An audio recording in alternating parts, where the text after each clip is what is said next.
Sobrang ganda ng idea talaga. Saan na pala kayo? Saan ko order eh? Akin si Father and Son. Ay, papunta tayo ng TikTok guys.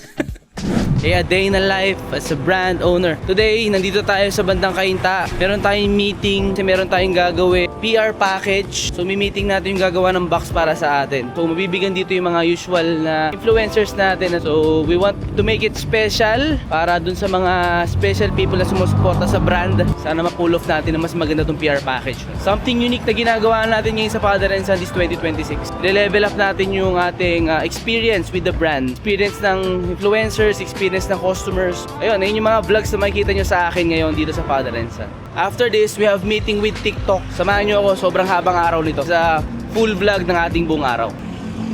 Dito na tayo sa area. Hello sir, kayo pala yun. Po. Order na pala kayo, sabi ko ako order eh. Nag-vlog lang ako sir ha, hindi ko naman kayo pinapakita. Grabe guys, ang ganda. Ang ganda nung makaka-receive ditong PR na to. Sobrang ganda. Okay, sabi nila, sir, kayo di gumagawa sa mga apps. Ang gusto kasi ma-achieve dyan, something na experience ba na mag-open, sure kung paano gagawin yun. Dito ba yung magnet? Ang mangyari niyan, may bote ako dyan. Lalagay ko yung bote dyan, naka-fit. Ay, ganun na lang. Para at least kahit magpa-ship tayo. Yun, ang ganda nung nangyari sa meeting. Nakakatuwa tong PR package na to guys. Tutuwa yung makaka-receive nito. Sobrang ganda ng idea talaga. Meeting's done. Punta naman tayo sa office. Sinundo lang natin to si Brother Alex. Tapos didiretso na tayo ngayon sa TikTok headquarters. Ay ka muna sa video ko pre. Let's go guys, going to TikTok. Ay, papunta tayo ng TikTok guys. Ano ba talaga sasabihin mo? Dito na tayo sa BGC. Next meeting of the day naman natin. It's 2 PM.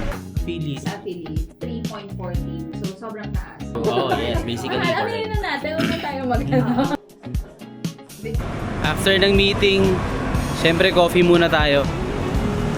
Harlan and Holden. How was the meeting? He's very welcoming and very supportive with the brand. Sabi niya nga kanina na ang ganang dami daw nag-aagawan sa brand. Okay. Kaya ayaw niya ibigay. Akin si Father and Son.